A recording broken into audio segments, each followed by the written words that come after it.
जलवायु परिवर्तन और जलवायु असंतुलन ने बड़े पैमाने पर दुनिया के कई देशों को प्राकृतिक आपदाओं से जूझने को मजबूर कर दिया है। हाल ही में बाढ़ ने पाकिस्तान और नाइजीरिया को तबाह कर दिया, तो वहीं अफ्रीका और पश्चिमी अमेरिका में सूखे की स्थिति और भी ज्यादा बदतर हो गई। कहीं चक्रवातों ने कैरिबियन इलाकों को तबाह कर दिया, तो हीट वेव ने 3 महाद्वीपों में जनजीवन को तहस नहस कर दिया। नमस्कार दोस्तों, मैं इंदु हाड़ा और आप देख रहे हैं ओजांग टाइम्स का न्यूज एक्सप्लेनर। संयुक्त राष्ट्र का जलवायु शिखर सम्मेलन यानी कि COP 27 6 नवंबर को मिस्र में उत्सर्जन में कटौती के प्रयासों पर पीछे हटने पर विनाश तेज होने की चेतावनी के साथ शुरू हुआ। साथ ही पिछले 1 साल में आई भयंकर मौसमी आपदाओं के बाद गरीब देशों को अमीर देशों से मुआवजा मिलने की अपील और तेज हो गई। COP 27 में विकासशील देशों को दी जाने वाली सहायता के मुद्दे को पहली बार मुख्य मुद्दों की सूची में शामिल किया गया। इस मुद्दे को भारत भी जोर शोर से उठाने की तैयारी में है। गौरतलब है कि पिछले 1 दशक से संपन्न देश गरीब देशों की मदद के मुद्दे पर आधिकारिक चर्चा से बच रहे थे। COP 27 के अध्यक्ष साहमे शौकरी ने कहा, पर्यावरण सुधार के लिए धन की व्यवस्था पर इस बार औपचारिक चर्चा होगी और उसके लिए ठोस निर्णय लिया जाएगा।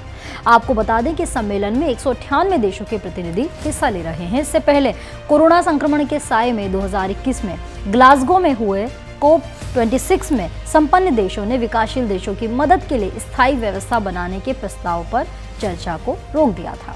अब पर्यावरण को हो रहे लाभ, हानि और उसके कारणों और निदान पर विस्तार से चर्चा होगी। संयुक्त राष्ट्र के जलवायु परिवर्तन कार्यकारी सचिव साइमन स्टील ने कहा कि वो 2030 तक ग्रीन हाउस उत्सर्जन को 45% कम करने के लक्ष्य से पीछे हटने के कदमों को मंजूर नहीं करेंगे, जिससे ग्लोबल वार्मिंग को 19वीं सदी के अंत के स्तर से 1.5 डिग्री सेल्सियस से ज्यादा नहीं बढ़ने देने का लक्ष्य हासिल किया जा सके। 13 दिनों के इस शिखर सम्मेलन के उद्घाटन के मौके पर स्टील ने यह भी कहा, हम लोगों को जिम्मेदार ठहराएंगे, चाहे वो राष्ट्रपति हो, प्रधानमंत्री हो, CEO हो। जबकि पिछले हफ्ते सामने आए निष्कर्षों के मुताबिक मौजूदा रुझानों में दशक के अंत तक कार्बन प्रदूषण में 10% की वृद्धि होगी और पृथ्वी की सतह 2.8 सेल्सियस तक गर्म हो जाएगी। 2015 के पेरिस समझौते के तहत किए गए वादे अगर पूरे किए गए तो भी डिग्री के केवल 10वें हिस्से तक ही तापमान को घटाया जाना संभव हो सकेगा। आइए अब जानते हैं कि संयुक्त राष्ट्र जलवायु शिखर सम्मेलन क्या है।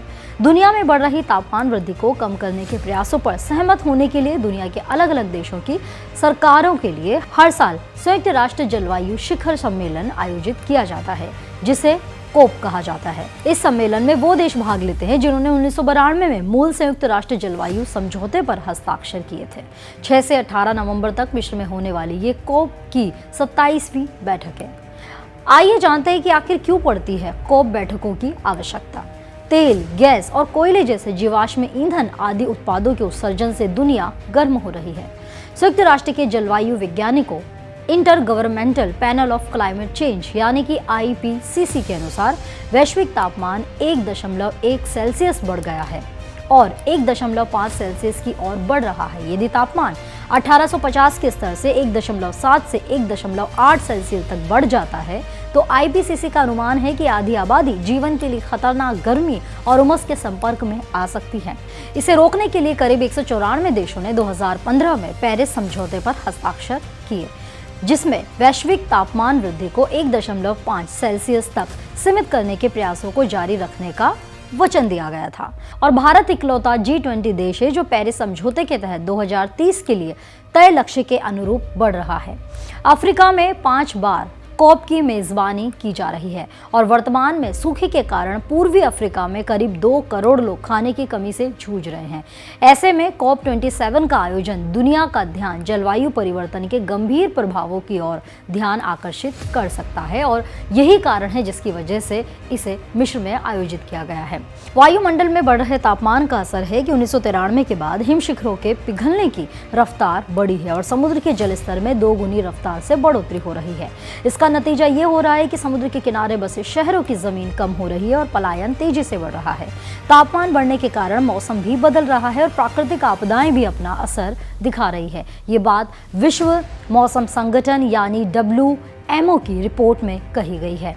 रिपोर्ट में बताया गया है कि 2015 के बाद के करीब 8 वर्षों में तापमान बढ़ने का रुख बरकरार रहा है। ये अभी तक 8 सबसे ज्यादा गर्म साल रहे हैं। कोरोना काल में गतिविधियां थमी रहने के बावजूद 2020 में समुद्री जलस्तर ने बढ़ोतरी का नया रिकॉर्ड कायम किया है। इस साल समुद्र का जलस्तर करीब 10 मिलीमीटर ऊंचा उठा। ऐसे में COP27 की महत्ता और भी ज्यादा जरूरी हो जाती है। COP27 से जुड़ी और भी खबरें देखने के लिए हमारे चैनल को सब्सक्राइब कर बेल आइकन पर क्लिक जरूर कर दीजिए, ताकि हमारी हर नई वीडियो का नोटिफिकेशन आपको मिलता रहे। देखते रहिए उजान टाइम्स।